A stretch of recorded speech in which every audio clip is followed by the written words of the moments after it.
আগামী 1 বছর সোনা কিনবেন না, আর্জি জানিয়েছিলেন প্রধানমন্ত্রী নরেন্দ্র মোদী। এবার সোনার উপরে আমদানি শুল্ক বাড়ালো কেন্দ্র। এক ধাক্কায় 9%, 6% থেকে আমদানি শুল্ক বেড়ে হলো 15%। বহু লোকের কর্মচ্যুতি ইমিডিয়েটলি ঘটতে শুরু করবে, স্টেপ বাই স্টেপ। 50 লক্ষ লোক এর মধ্যে সারা ভারতবর্ষে জড়িয়ে আছে। কর্মচ্যুতি ঘটার একটা বিশাল সম্ভাবনা দেখা যাচ্ছে।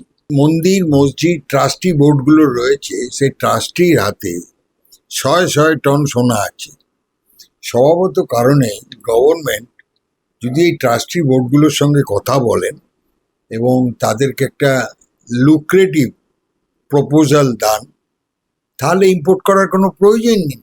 দেশের স্বার্থের কথা বিবেচনা করে প্রধানমন্ত্রী একটা অ্যাডভাইসারি জারি করেছেন, কোনো ম্যান্ডেট নয়। দেশের কথা আগে বিবেচ্য, ব্যক্তি স্বার্থ পরে দেখা যাবে। আমরা হয়তো একটা ক্রাইসিস ফেস করব খুব স্বাভাবিকভাবেই, যদি মানুষ সোনা থেকে একটু থেমে থাকে। আমাদের যে বিস্তীর্ণ কারিগর সমাজ আছেন যারা কাজ করেন, তারা একটু ক্রাইসিসের মধ্যে পড়বে, এ ব্যাপারে কোনো সন্দেহ নেই।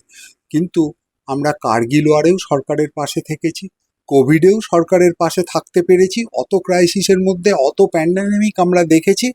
আজকে হয়তো একটা নতুন ক্রাইসিস, আমরা পারবো, উতরে যাব এটা থেকে। উনি যখন বলছেন নিশ্চয়ই কোনো ভালো মন্দ কিছু বুঝেছেন বলেই বলছেন।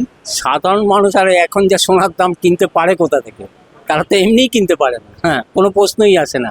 আর যারা একটু উচ্চ মধ্যবিত্ত তারাই কেনে, তা না কেনাই ভালো এই মুহূর্তে। ফলো করুন আনন্দবাজার.com।